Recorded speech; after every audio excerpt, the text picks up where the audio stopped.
Bismillahirrahmanirrahim. Assalamualaikum warahmatullahi wabarakatuh. Selamat siang anak-anakku, siswa-siswi kelas 12 SMK Sains Perjuangan. Mari kita awali pembelajaran kita pada siang hari ini dengan membaca basmalah. Bismillahirrahmanirrahim. Terima kasih. Nah, anak-anakku sekalian, tibalah kita untuk mata pelajaran PAIBP kelas 12 ini memasuki bab 2. Untuk bab 1 kemarin sudah selesai kita bahas bersama. Bagi yang belum mengumpulkan tugas, harap segera untuk menyelesaikan tugasnya. Karena saya lihat tadi masih belum semua yang mengumpulkan tugas PAIBP ini. Untuk yang kelas farmasi ya, kelas 12B ini masih 6 yang mengumpulkan, yang lainnya masih belum. Kemudian yang kelas 12A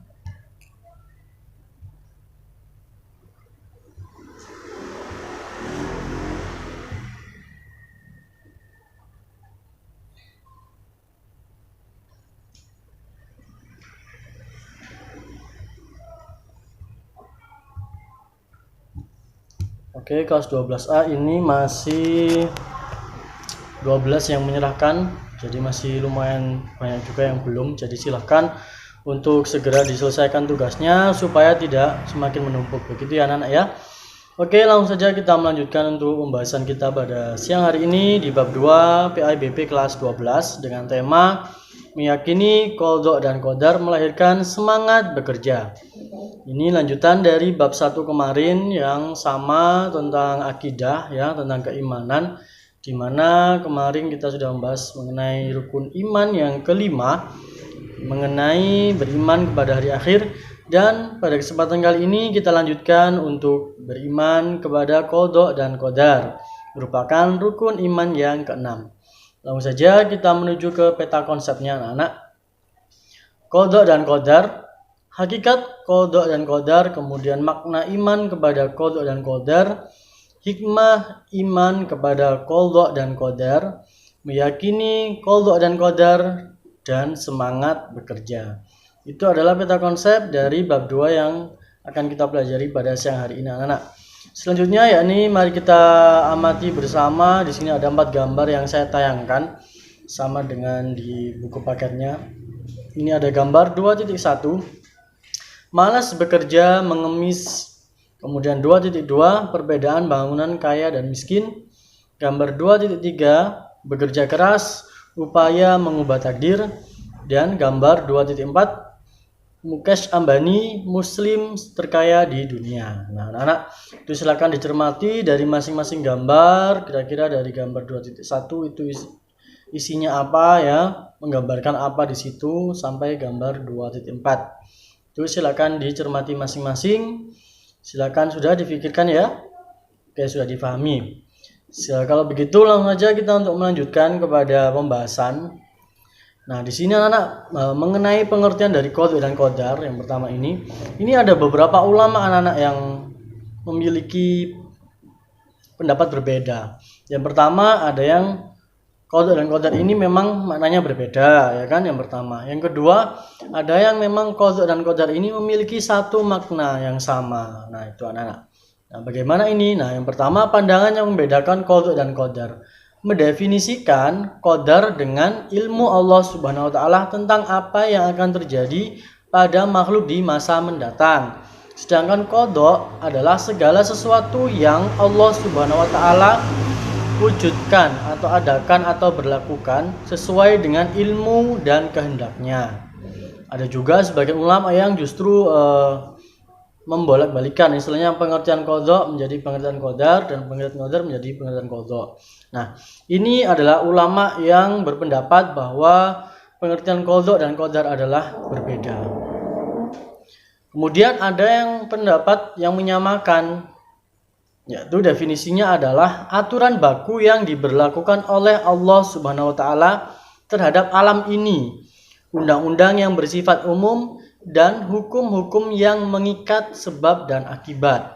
Pengertian itu diilhami oleh beberapa ayat Al-Qur'an seperti firman Allah Subhanahu wa taala dalam Al-Qur'an surah Ar-Ra'd surah ke-13 ayat 8. A'udzu billahi minasyaitonir rajim.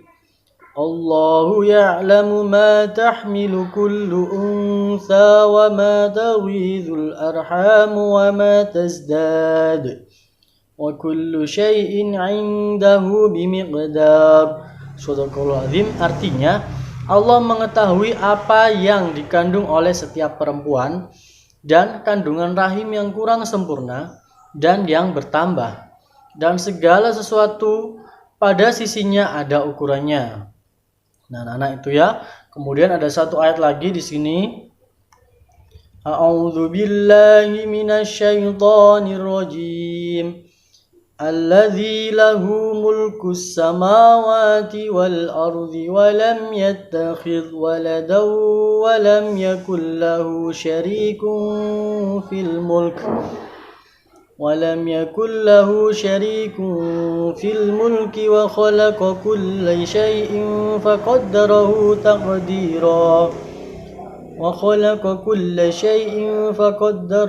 تقديرا yang artinya yang kepunyaannya lah kerajaan langit dan bumi, dan dia tidak mempunyai anak dan tidak ada sekutu baginya dalam kekuasaannya, dan dia telah menciptakan segala sesuatu dan dia menetapkan ukuran-ukurannya dengan serapi-rapinya.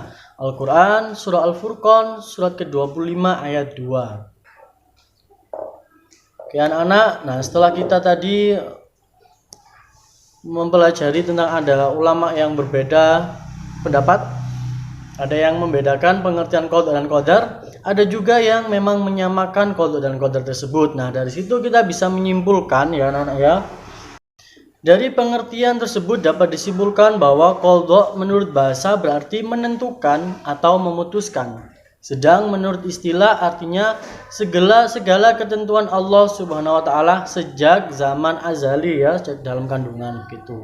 Kemudian pengertian qadar menurut bahasa adalah memberi kadar, aturan atau ketentuan. Sedangkan menurut istilah artinya adalah ketetapan Allah Subhanahu wa taala terhadap seluruh makhluknya tentang segala sesuatu. Nah, itu anak-anak. Jadi dari pengertian dua pendapat ulama tadi ya, yang berbeda pendapat, nah kita bisa menyimpulkan tersebut. Itu pengertian qada dan qadar. Kemudian yang selanjutnya adalah mengenai iman kepada qada dan qadar itu meliputi 4 prinsip. Yang pertama, iman kepada ilmu Allah Subhanahu wa taala yang qadim atau tiada permulaan, dan dia mengetahui perbuatan manusia sebelum mereka melakukannya. Kemudian yang kedua, iman bahwa semua qadar Allah Subhanahu wa taala telah tertulis di Lauhul Mahfuz. Kemudian yang ketiga, iman kepada adanya kehendak Allah Subhanahu wa taala yang berlaku dan kekuasaannya yang bersifat menyeluruh. Keempat, iman kepada Allah Subhanahu wa taala adalah zat yang mewujudkan makhluk. Allah Subhanahu wa taala adalah sang pencipta dan yang adalah makhluk. Oke anak-anak, kita lanjutkan sekarang mengenai dalil-dalil tentang qada dan qadar. Oke, berbicara mengenai dalil tentang qada dan qadar sama dengan pembahasan di beriman kepada hari kiamat minggu lalu. Pastinya ada dalil dari Al-Quran dan juga dalil dari hadis. Oke, yang pertama dalil dari Al-Quran. Kalau dari Al-Quran, di sini ada Al-Quran surah Al-Qamar ayat 49 yang artinya sesungguhnya kami menciptakan segala sesuatu menurut ukuran atau takdir. Yang kedua, Al-Quran surah Al-Hadid ayat 22 yang artinya tidak ada suatu bencana apapun yang menimpa di bumi dan tidak pula pada diri kalian melainkan telah tertulis dalam kitab atau Lauhul Mahfuz sebelum kami menciptakannya. Sesungguhnya yang demikian itu mudah bagi Allah. Kemudian yang ketiga adalah Al-Quran surah Al-Isra ayat 13. Artinya, dan tiap-tiap manusia telah kami tetapkan amal perbuatannya sebagaimana tetapnya kalung pada lehernya. Yang keempat, tidak ada sesuatu musibah apapun yang menimpa seseorang kecuali dengan izin Allah. Al-Quran surah At-Taghabun ayat 11. Kemudian kita beralih kepada dalil dari hadis atau as-sunnah. Yang pertama adalah hadis dari riwayat Muslim Sesungguhnya penciptaan salah seorang dari kalian dikumpulkan dalam perut ibunya selama 40 hari dalam bentuk nutfah, kemudian berubah menjadi alaqah.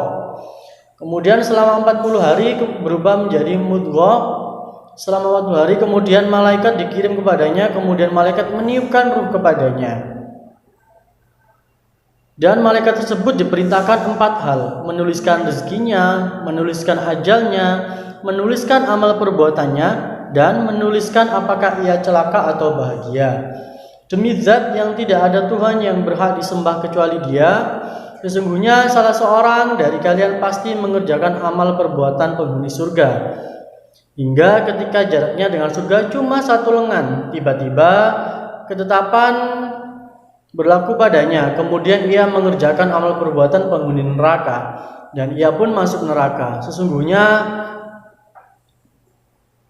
salah seorang dari kalian pasti mengerjakan amal perbuatan penghuni neraka hingga ketika jaraknya dengan neraka cuma 1 lengan, tiba-tiba ketetapan berlaku padanya. Kemudian ia mengerjakan amal perbuatan penghuni surga dan ia masuk surga. Nah, hadis dari Imam Muslim ini menjelaskan ketika kita sebagai manusia tidak diperkenankan untuk menjudge orang, ya. Jadi kita tidak boleh menilai orang dari perbuatannya yang kita tahu sekilas, tidak bisa. Memang kita lihat perbuatannya buruk, bermaksiat, berbuat dosa, tapi kita tidak bisa menjudge mereka masuk neraka, karena yang berhak itu adalah Allah Subhanahu wa taala. Belum tentu ketika mereka selama hidupnya melakukan dosa, ternyata ketika mau meninggal dunia mereka mendapat hidayah untuk bertobat dan bisa lebih baik daripada kita, itu ya, sehingga mereka masuk ke surga. Itu anak-anak. Kemudian hadis yang kedua ini diriwayatkan dari Imam Bukhari dan Muslim. Sesungguhnya seseorang itu diciptakan dalam perut ibunya selama 40 hari dalam bentuk nutfah, 40 hari menjadi segumpal darah, 40 hari menjadi segumpal daging. Kemudian Allah mengutus malaikat untuk meniupkan ruh ke dalamnya dan menuliskan 4 ketentuan, yaitu tentang rezekinya, ajalnya, amal perbuatannya, dan jalan hidup sengsara atau bahagia. Nah, anak-anak, itu tadi adalah mengenai dalil beriman kepada qada dan qadar. Kemudian yang selanjutnya adalah kewajiban beriman kepada qada dan qadar. Sebagai orang yang beriman, kita harus rela menerima segala ketentuan Allah Subhanahu wa taala atas diri kita. Di dalam sebuah hadis qudsi, Allah Subhanahu wa taala berfirman yang artinya, siapa yang tidak ridho dengan qadaku dan qadarku dan tidak sabar terhadap bencanaku yang aku timpakan atasnya, maka hendaklah mencari Tuhan selain aku. Hadis riwayat At-Tabrani. Nah, takdir Allah Subhanahu wa taala, anak-anak, merupakan iradah atau kehendak Allah Subhanahu wa taala. Oleh sebab itu, takdir tidak selalu sesuai dengan keinginan kita. Tatkala takdir sesuai dengan keinginan kita, hendaklah kita bersyukur karena hal itu merupakan nikmat yang diberikan Allah Subhanahu wa taala kepada kita. Ketika takdir yang kita alami tidak menyenangkan atau merupakan musibah, maka hendaklah kita terima dengan sabar dan ikhlas. Kita harus yakin bahwa di balik musibah itu ada hikmah yang terkadang kita belum mengetahuinya. Allah Subhanahu wa taala Maha mengetahui atas apa yang diperbuatnya. Nah, itu ya, kita harus tetap husnudzon, berprasangka baik kepada Allah Subhanahu wa taala. Jangan karena kita punya keinginan kemudian tidak bisa mendapatkannya sehingga membuat kita menjadi kufur nikmat. Nah, jangan sampai ya anak-anak ya. Oke, kita beralih kepada macam-macam takdir. Ada 2 macam takdir itu anak-anak. Ada takdir mu'allaq dan takdir mubram. Takdir mu'allaq adalah takdir yang erat ikatannya dengan ikhtiar manusia. Misalnya, seorang siswa bercita-cita ingin menjadi insinyur pertanian. Nah, untuk mencapai cita-citanya itu ia belajar dengan tekun. Akhirnya apa yang ia cita-citakan menjadi kenyataan. Ia menjadi insinyur pertanian. Hal ini dijelaskan oleh Allah Subhanahu wa taala dalam Al-Qur'an surah Ar-Ra'd ayat 11. Kemudian takdir yang kedua adalah takdir mubram.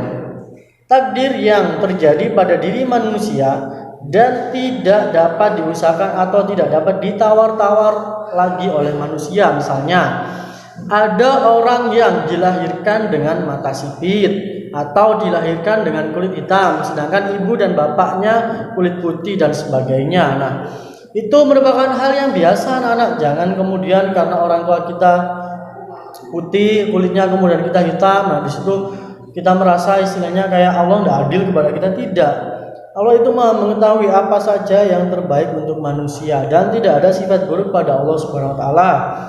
Terus kenapa kok sampai ada kita mendapat musibah, mendapatkan hal yang buruk? Nah, itu semua kembali lagi ke orangnya, pasti dia setelah melakukan hal yang buruk pula. Baik anak-anak, itu saja untuk pembahasan kita pada siang hari ini. Untuk tugasnya di sini redaksinya, kalian tentu pernah mendengar seseorang yang memiliki alat kelamin laki-laki tetapi berperilaku seperti perempuan. Kemudian orang tersebut menjalani operasi ganti kelamin. Bagaimana komentar kalian terhadap masalah tersebut ditinjau dari sudut pandang keimanan kepada takdir Allah Subhanahu wa taala.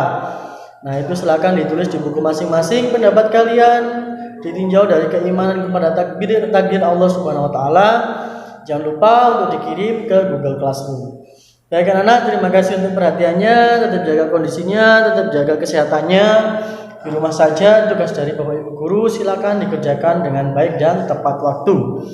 Mari kita akhiri pembelajaran kita dengan membaca hamdalah. Alhamdulillahirabbil alamin. Terima kasih anak-anak sekalian, semoga bermanfaat. Kurang lebihnya saya mohon maaf.